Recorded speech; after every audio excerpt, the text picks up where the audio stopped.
Welcome back, everybody. This is Eric here of Moss Pond & Gun. We have another gun review for you today. Very obscure rifle. As you guys know, we've been known to deal with a couple of obscure guns on our channel. This is a it's basically a modern copy of the. Now, for those of you that aren't old enough to remember or weren't there or just don't know about it, the was used extensively by the Navy SEALs in Vietnam.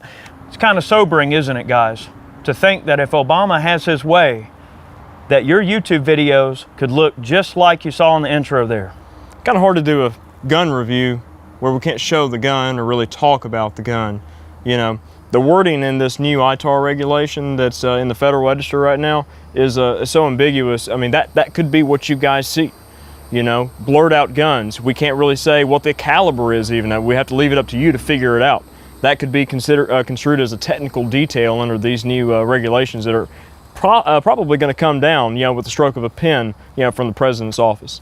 That's right. It's scary, guys. In case you're wondering what we're talking about, there are, you know, basically a reinterpretation of the ITAR regulations that are on, you know, Obama's desk right now. And of course, you know that he's the kind of guy that just takes a pen and just writes in whatever he wants, and he pretty much, you know, rules with the iron pen, so to speak. So it's very ambiguous, to say the least. But what I'm going to encourage all of you guys to do, I want you to check out the links below from Truth About Guns, NRA. I had a talk with Tim over at Military Arms Channel earlier. We've been in communication about this issue. Tommy from TN Outdoors 9, both great guys. I want to give a shout out to them. So, you know, we're going to dive a little bit deeper into this, but I don't want to get into a ton of, you know, actual fat on this issue, because the Federal Register has a lot of very complicated jargon in it, okay? And we're not going to try to claim to be legal experts. We're not going to claim to be, you know, experts in digesting this jargon and trying to make sense of it. But Obama has been known for making all of his gestures very ambiguous and open-ended. And the way this whole ITAR thing reads, in case you guys don't know, ITAR deals in export regulations, okay? International Trafficking of Arms Regulations, okay? So with ITAR, generally what you're gonna see is stuff that is involved in like the defense industry. So let's say the military has some fancy FLIR technology, or some fancy night vision device, or a thermal device, or a missile. Actually goes a little bit deeper than that. You know, it's very broad spectrum, because the first you know, article in ITAR regulations is firearms, and that includes anything up to and including 50 caliber 12.7 millimeter.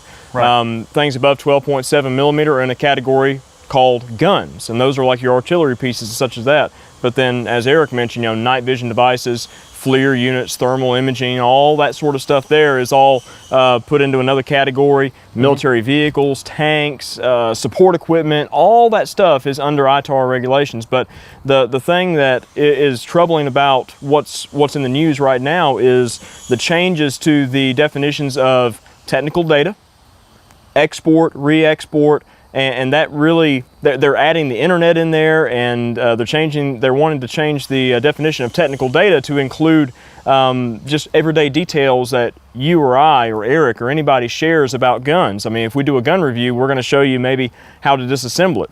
That is maybe a new part of technical data. Yeah, or like a trigger job, or even just taking it apart. If I do a how-to video on how to field strip your Smith & Wesson Model 29 like Ray did the other day, that could be considered something that is a no-no under these proposed ITAR regulations. So the big issue is that this whole ITAR thing was around before the internet was. So it really pains me to think of it this way, but these people have a think tank, guys. They sit around and they go, all right, well, we can't do it this way. We can't go after the Second Amendment this way.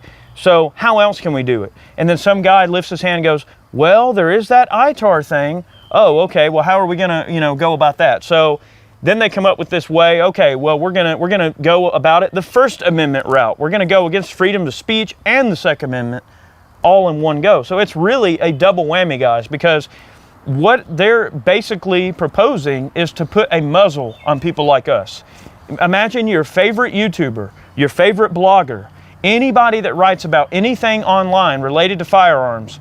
Imagine all of that free information that you get and that free entertainment, all that stuff you get and you know and you love, people like us will be the way of the dodo. Not only online, but you know, the wording is so ambiguous, it could include magazine publications, newspaper publications, Shotgun News, Guns and Ammo, Be Ready magazine. I mean, it could go that deep, but we don't know. It's just the wording in these new regulations is so ambiguous. It could include a broad spectrum of new things that no one's even thought about yet. But wait, Chad, there's light at the end of the tunnel, though. Now, they do say that if you put together a piece of content or something, you can request approval from the State Department to put the piece of content in question to publish it. So, wait a minute. So you mean a government that's already busy as heck, understaffed, like we discussed in other videos, this internal regulation that they seemingly impose on themselves, this constant flowing reinterpretation of what's already there. You know, how are we going to, enact these policies? How are we going to enforce these policies? So you mean to tell me the people that can't already keep things in order that they've already got on their plate are going to take on a gargantuan task like that? So you mean like 10,000 inquiries per month related to the publication of this type of content that they're going to hire a crew of people whose job it is to go through and make sure that stuff is kosher to post? Guys, Tim and I were talking about it earlier, and we seem to think collectively that there could be some grandfathering in place. So if they did get away with it, let's hope they don't, that content like ours that's already in existence would not be tampered with, and we would be sort of grandfathered in. That's still a scary prospect, though. So to have to ask for permission just to post a video on YouTube? Yeah, see, the thing with that is that gets into First Amendment rights. I mean, because if we want to talk about a gun, I mean, we're not really divulging technical details about the firearm. We're not showing, blueprints or schematics or anything like that. We're not showing a 3D model of the gun, or like, for an Eagle or for a CAD, file, just click the link below, and you can print it at home on your 3D printer. But so that's what the Truth About Guns was mainly referring to initially. Was great guys over there, by the way. All right, so just let me give you a little bit of an excerpt here. The proposed changes seem to be pointed squarely at online exchanges, which include technical specifications, gun reviews, schematics, 3D printing programs, and training, self-defense tip series, and other articles. It seems that a pretty blatant attack on the First Amendment as a workabout to stifle the Second, to me. And that's, from the Truth About Guns. And that's exactly what it is. But it's a workaround. Now, software is now a defense article, okay, under these new ITAR regulations if they go through. Encryption programs like TrueCrypt, as well as 3D models of firearms would fall into this category. And then we mentioned technical data. Technical data is redefined to include anything related to the development, production, operation, installation, maintenance, repair, overhaul, or refurbishing, things that you have seen on the channel. How-to videos, gunsmithing videos, anything associated with Ray that we do to a gun is pretty much considered technical data at this point. All of which are free. You don't pay anything for that. That's a free service that we provide for you guys because we like to have a well-diversified channel that shows a wide spectrum of gun ownership. And that's everything from the mental aspects of defense to concealed carry to gun reviews to gunsmithing to reloading. And this is probably something we haven't even considered all day, but under these proposed ITAR regulations, all of the caliber-specific reloading videos could also be, to some degree, put in check. And it's very, very hard to think that everything that I've worked hard for this channel and all the other great channels out there, you got guys like Hickok, you got TN Outdoors 9, you got Military Arms Channel, you got 22 Plankster over there, you got Suits 00. Guys, I know I left people out, but there are a ton of awesome YouTube channels out there who really love instructing and teaching and sharing what they do in their gun world with you guys, and it's free. And that's one thing that I've always liked about YouTube, is that it allows me to kind of put this stuff out there and know that I've got my audience there that's willing to kind of take it in and check it out.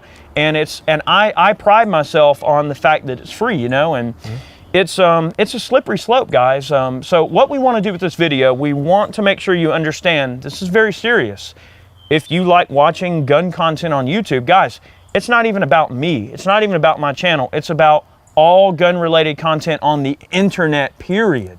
It's not even YouTube, it's not the writers, it's not the bloggers, it's not the magazine publications. Guys, it's everything. It's how you access information. Take this into consideration real quick. A thought just popped in my head about the correlation between the huge increase in the gun industry in the past, several years, maybe 3-4 years. I mean, we've seen a several 100% increase in the traffic in the gun industry, the interest in the gun industry, companies popping up all over the place to meet demand for product out there, more and more people, more and more women and kids getting into firearms every day. They need information. Now, do you think that there's a correlation between the social media outlets that have been growing, such as us, other YouTube pages, real popular blogs, Instagram, even just social media in general, the internet, connecting everyone together, has had a huge part in that? And for the president to, at the stroke of a pen, sign something into law by executive order, bypassing the Congress, in order to stifle an entire industry overnight, that's smart. He's not a dumb man. Don't forget that. Don't forget that the man isn't stupid. He's very intelligent. He knows exactly what he's doing. He's also got a team of cronies peddling this stuff to him. But there is a certain correlation between those two items. The social media boom, the internet boom in firearms, and the growth of gun owners across the country. They know that people like us are the future of how you're going to interact with, obtain, and access information related to firearms. They know it. They're trying to snuff something before it gets even larger. Imagine where channels like ours and some of the other large ones on YouTube will be 5, 10, 15 years from now. We'll still be doing this because it makes sense to us. We enjoy it, and it's what we do. So they know that if they can stuff it away and make it a non-issue, it's going to make information harder to obtain. Think about guys like us who put all these gun gripes out there that educate you on things that are happening. Look at the open carry thing we did with Texas. We helped get, in some small part, we did our part in helping getting open carry passed in Texas. Now, do you think if it weren't for people like us shouting from the mountaintops for everybody to hear, do you think that as many ears would have heard it and made it happen? No. And they know that. They know that they can't get guns like they want in terms of banning certain guns. They know they can't go after the ammo. So the next logical step is to go after how people access information about these things. See, information is power, and they know that. They know that you are empowered by being well informed and kept in good communication with people that are like-minded. If they remove that communication and keep us in the dark about things, it's easier for them to have their way with us from a political standpoint. And guys, it's not just this that's going on. There's 12 other executive orders that are being considered that are on Obama's desk right now. One of them involves a reclassification of pistol. So high-powered pistols. High-power pistols. Possibly, so but the thing is that is really weird because the Federal Register article that the new rulemaking change kind of opened up is dated back to 2005. So it doesn't really make any sense. There's really nothing out there yet on the actual reclassification of a high-powered pistol, which it could come to pass, it could not, but there's also an executive order out there, maybe regulatory change related to firearm storage. Yeah, right. I mean, so that's what we're trying to make sure we make you guys understand, is that it's not just ITAR. It's this, gun storage proposal that we don't know what it's about yet. There's this reclassification of pistols, any other number of things. So guys, we have to keep our ear to the ground, because the bottom line, I'm going to leave you with this, is we don't want this video to be long. Obama's on the way out. Okay, he knows he's on the way out, and he's like a little temper tantrum, red-headed stepchild clawing at the doors on the way out. Not wanting to let go of that power, and he wants to do everything he can before he leaves the White House to ensure. It's nothing that we haven't seen in any other lame duck presidency. I mean, you've got a Republican-controlled House and Senate, and you've got a democratically controlled presidency. Yep. That's a lame duck, when really nothing is getting done. The president's vetoing everything that the Congress sends up. Everything that he sends down, they're like, yeah, whatever. And then he's just signing everything he wants away with a stroke of a pen. Guys, it's very serious, okay? Not just for the whole YouTube, and it's not even about, it's a larger issue than just guns, than just YouTube, than just all the things that we collectively have an interest in. Us as, the people putting this information out, and you guys as the viewers. it's a big stab at everybody, no matter who you are. I mean, when you start getting to Obamacare and the NSA and all this mess, guys, it goes even deeper, okay? So it makes me angry because it's an attack on your First Amendment rights and your Second Amendment rights, and worse, it's an attack at your Second Amendment rights through your First Amendment rights. So it's a double whammy, guys, and it's literally a punch in the face. I might as well get punched in the face right now, because that's literally all it is. It's like, oh, you, bam, whatever, it doesn't matter. So what we want and what this video is about is kind of a call to action. I want you guys to contact your representatives, all of them, state level, local level, anybody that will listen. You need to contact them, you need to complain. Now there's going to be a link in the description box below where you can submit a comment. You've got to get on there and comment, guys. So when this M855 thing was going through, I think they submitted like over 90,000 comments. Last time I checked. Last time I checked, it was over 90,000. Yeah, and the ATF went, we're just going to do this later. So if you make your voice heard and let them get that overwhelming response they need. Guys, the comment period on this thing ends August 3rd. So literally, it's like if we don't get some comments in right now, we got to get the word out. You got to tell everybody you know. If you like watching free content online, if you like learning stuff for free, being entertained for free, if you like watching these YouTube videos, you might want to take a minute to write a quick comment, write a letter, submit it to as many people that'll listen. Guys, this is serious. Yep, and there'll be a link in the description box as well to the article in the Federal Register that pertains to the new ITAR regulations that are up for proposed change. You're going to have a direct link to, I believe, the email address to send your comment to, plus the website where you can find more information on Truth About Guns article. Pretty much everything that's out there right now on this will be in the description box below. So, put your thinking caps on, get yourself some coffee, whatever your drink of choice is, sit down and have a little read for a little while and educate yourself. Yeah, guys, please don't take our word for it, because there's a lot of very odd wording in the, in the registry. Guys, it's a lot of stuff to take in. Take your time, read through it, gather a logical decision. Don't write a letter when you're mad. Take your time and come up with a nice, logical, concise, letter. Okay, so put it together, guys. We want to put this content out there. We want you guys to get gun reviews and fun stuff, and everything that we're known for doing is at stake. If everything's taken literally to the context of the changes, and they push it to the umpteenth degree of the letter of the law.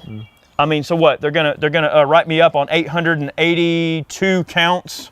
Well, see, the problem is the old public domain that ITAR dealt in initially was, libraries, books, paper, publications, right. Things that you had to go to a facility to access. Okay. Well, the internet is everywhere. You don't have to go to a facility. Your facility is right there in your house. It's right here on your phone. Anywhere. It's free information, and it's out there on the airwaves for anybody and everybody to look at, and have access to.